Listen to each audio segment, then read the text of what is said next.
മാന്യപ്രേക്ഷകർക്ക് നമസ്കാരം. കേരളത്തിലെ ഹമാസ് വിജയിച്ചോ എന്ന് പറഞ്ഞ് നടക്കുന്ന സകല പരട്ടകളായിട്ടുള്ള ജിഹാദികളും കൃത്യമായിട്ട് തിരിച്ചറിഞ്ഞോളൂ. ഹമാസിന്റെ വിദേശകാര്യ ഓഫീസ് മേധാവി തന്നെ പരസ്യമായിട്ട് അവരുടെ പരാജയത്തെ കുറിച്ച് വിളിച്ചു പറയുന്നു. ന്യൂയോർക്ക് ടൈംസ് ആണ് വാർത്ത പുറത്തുവിട്ടിട്ടുള്ളത്. അന്താരാഷ്ട്ര മാധ്യമങ്ങളിലൊക്കെ തന്നെ വാർത്തകൾ പുറത്തു വന്നുകൊണ്ടിരിക്കുന്നു. വിദേശകാര്യ ഓഫീസ് മേധാവി മൂസ അബു മർസൂഖാണ് കൃത്യമായിട്ട് വിളിച്ചു പറയുന്നത്. ഒക്ടോബർ 7 ഹമാസ് ചെയ്തിട്ടുള്ള ക്രൂരതകൾ, ആ ഒരു ക്രൂരതകൾക്കൊക്കെ ഖേദം പ്രകടിപ്പിച്ചുകൊണ്ടാണ് ഈ മേധാവി രംഗത്തെത്തിയിട്ടുള്ളത്. സകലരും തിരിച്ചറിയണം, ഹമാസിന്റെ പ്രധാനപ്പെട്ട ഒരു നേതാവ്, വിദേശകാര്യ ഓഫീസിന്റെ മേധാവി കൃത്യമായിട്ട് പറയുന്നു. ആ ഒരു ഖേദം പ്രകടിപ്പിച്ചതില് ഹമാസിന്റെ ക്രൂരത സകല ആളുകളും കൃത്യമായിട്ട് മനസ്സിലാക്കണം. എന്താ ഈ മേധാവി പറഞ്ഞത്?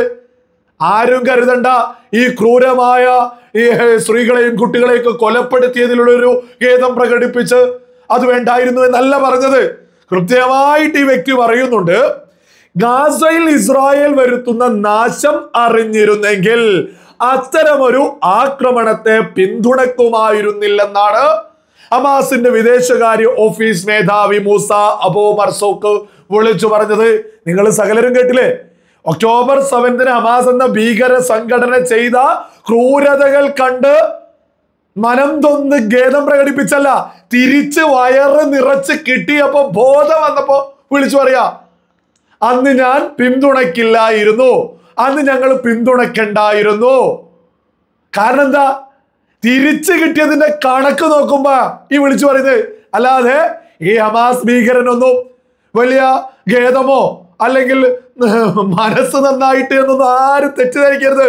കൃത്യമായിട്ട് പറയുന്നുണ്ട്, ഇങ്ങോട്ട് കിട്ടിയതിന്റെ, അതായത് ഗാസ നശിപ്പിച്ചതിന്റെ കണക്ക് നോക്കിയിട്ടാ പറയുന്നത്. അതിനെ പിന്തുണയ്ക്കണ്ടായിരുന്നു എന്ന്. അതാണ് സകല ആളുകളും, സുബോധമുള്ള സകല ആളുകളും ഇസ്രായേലിനെ പിന്തുണയ്ക്കുന്നത്. എന്തുകൊണ്ടാ? ജിഹാദിസത്തെ തുടച്ചു നീക്കുകയല്ലാതെ ലോകത്തിന് മറ്റൊരു രക്ഷയില്ല. ഇസ്രായേൽ ഇപ്പോ ഒക്ടോബർ 7 ഹമാസ് എന്ന ഭീകര സംഘടന ഇസ്രായേലിലേക്ക് കടന്നു കയറി സകല ക്രൂരതകളും ചെയ്തതിന് ക്ഷമിച്ച് ഇസ്രായേലിന്റെ ഭരണാധികാരികൾ മുന്നോട്ട് പോയിരുന്നെങ്കിൽ വീണ്ടും ഒരുപാട് ഒക്ടോബർ 7 ഹമാസ് എന്ന ഭീകര സംഘടന ആവർത്തിക്കുമായിരുന്നു. അതേസമയം ഇസ്രായേൽ കൃത്യമായിട്ട് തങ്ങളുടെ പൗരന്മാരെ കൊലപ്പെടുത്തിയതിന്, തങ്ങളുടെ പൗരന്മാരെ കൊണ്ടുപോയ ഗാസയിലേക്ക് സകല സൈനിക സംവിധാനവുമായിട്ട് ഗാസയിലേക്ക് അങ്ങ് കടന്നു കയറി അവരെ ഒരു പാഠം അങ്ങ് പഠിപ്പിച്ചപ്പോൾ ജീവൻ ബാക്കിയുള്ള ഹമാസിന്റെ നേതാക്കന്മാരും മേധാവിമാരും വിളിച്ചു പറഞ്ഞുകൊണ്ടിരിക്കുക, എമ്മാതിരി കിട്ടല് കിട്ടിയായിരുന്നെങ്കിൽ ഞങ്ങൾ ഈ പണിക്ക് നിൽക്കില്ലായിരുന്നു എന്ന്. ഈ ഒരു തിരിച്ചറിവിലേക്ക് ഹമാസ് എത്തുമെന്ന് ഇസ്രായേലിനെ പിന്തുണയ്ക്കുന്ന സകല ആളുകൾക്കും കൃത്യമായിട്ട് അറിയാമായിരുന്നു. ഈ ജിഹാദിസത്തേക്ക് അടിച്ചൊതുക്കി തീർക്കുകയല്ലാതെ ഈ ജിഹാദിസം തകർക്കണമെങ്കിൽ ഇസ്രായേലിന്റെ നടപടി മാത്രമാണ് ശരിയെന്നുള്ളതാ സകലരും തിരിച്ചറിയേണ്ടത്. ഇപ്പൊ എന്തു പറയുന്നു സകല ആളുകളും? ഹമാസിന്റെ നേതാവ് തന്നെ പറയാ, ഇജാതി കിട്ടല് കിട്ടിയായിരുന്നെങ്കിൽ ഞങ്ങൾ ഈ പണിക്ക് നിൽക്കൂലായിരുന്നു എന്ന്. അല്ല, ഇവിടെ കുറെ ആളുകൾ ഉണ്ടായിരുന്നല്ലോ. ഹമാസ് പോരാളികളാണ്, സ്വാതന്ത്ര്യ സമരം ചെയ്യുന്നവരാണ്.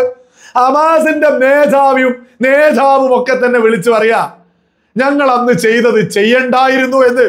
എന്നാൽ ഇന്ന് നമ്മുടെ കേരളത്തില് ഇപ്പോൾ പ്രത്യേകിച്ച് ഫ്ലെക്സ് ബോർഡും മതേതരത്വം ഉയർത്തുന്ന മുസ്ലിം ലീഗ് ഒക്കെ പറയുന്നത് എന്താ?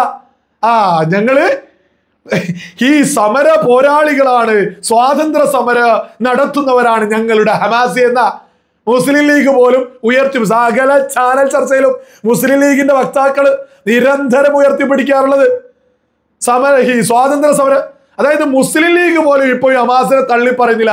അതേസമയം ഹമാസിന്റെ നേതാവ് പോലും വിളിച്ചു പറയാ, അത് നടത്തണ്ടായിരുന്നു, അത് അംഗീകരിക്കില്ല.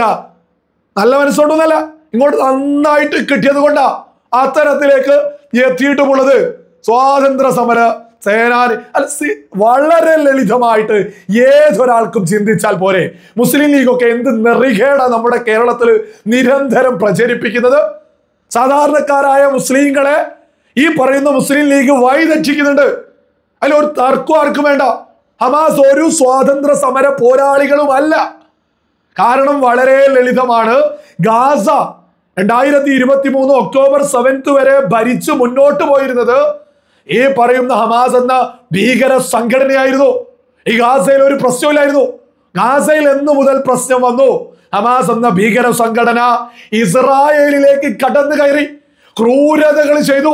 കുട്ടികളെ, സാധാരണക്കാരെ, സ്ത്രീകളെ ക്രൂരമായ കൊലപാതകങ്ങളും പീഡനങ്ങളും സകലതും ചെയ്തു. മാത്രമല്ല 250-ലധികം ആളുകളെ, ഇസ്രായേലി പൗരന്മാരെ ഹമാസ് എന്ന ഭീകര സംഘടന ബന്ദിയാക്കിയിട്ട് ഗാസയിലേക്ക് കൊണ്ടുവന്ന് തുരങ്കങ്ങളിൽ ഒളിപ്പിച്ച് താമസിപ്പിച്ചു. ഇസ്രായേൽ ചെയ്തത് കൃത്യമായ നീതി മാത്ര. ഇസ്രായേൽ തങ്ങളുടെ പൗരന്മാരെ അന്വേഷിച്ച് തങ്ങളുടെ പൗരന്മാരുടെ സുരക്ഷ ഉറപ്പുവരുത്തേണ്ടത് ഇസ്രായേലിന്റെ കടമയാ. സ്വന്തം പൗരന്മാരെ അന്വേഷിച്ച ഇസ്രായേൽ ഗാസയിലേക്ക് എത്തിയത്. അല്ലാതെ ആദ്യം ഇസ്രായേൽ അങ്ങ് ഗാസയിലേക്ക് വന്ന് സ്വാതന്ത്ര്യം ഒന്നും നശിപ്പിച്ചിട്ടില്ല. ഈ സ്വാതന്ത്ര്യ സമരാണ് ഹമാസ് എന്ന ഭീകര സംഘടന ചെയ്തത് എന്ന് പറയുന്ന മുസ്ലിം ലീഗിന്റെ വക്താക്കൾ ഉൾപ്പെടെ കൃത്യമായിട്ട് തിരിച്ചറിയണം. ഒക്ടോബർ 7 2023 ഒക്ടോബർ 7 വരെ ഗാസയില് ഒരു സ്വാതന്ത്ര്യ പ്രശ്നവും ഇല്ലായിരുന്നു എന്നുള്ളത് സകല ആളുകളും തിരിച്ചറിയണം. പിന്നെ എങ്ങനെയാ, പിന്നെ എന്ത് സ്വാതന്ത്ര്യ? ലോകം മൊത്തം വെട്ടിപ്പിടിക്കാമെന്നുള്ള ഹമാസിന്റെ ചിന്തയാണോ ഈ പറയുന്ന മുസ്ലിം ലീഗും ഉയർത്തുന്ന ഹമാസ് സ്വാതന്ത്ര്യ സമര പോരാളികളി എന്നിങ്ങനെ ഉന്തി നടുക്കല്? നമ്മുടെ കേരള പൊതുസമൂഹം ഗൗരവത്തിൽ തന്നെ തിരിച്ചറിയണം. മുസ്ലിം ലീഗ് പോലെയുള്ള ഒരു പാർട്ടി പോലും ഹമാസിനെ സ്വാതന്ത്ര്യ സമര പോരാളികൾ എന്നൊക്കെ വിശേഷിപ്പിക്കുന്നത് സകല ആളുകളും ഗൗരവത്തിൽ ചിന്തിക്കണം. സകലരും തിരിച്ചറിയുക, ഗാസയിൽ ഒരു സ്വാതന്ത്ര്യ വസ്തുവില്ലായിരുന്നു.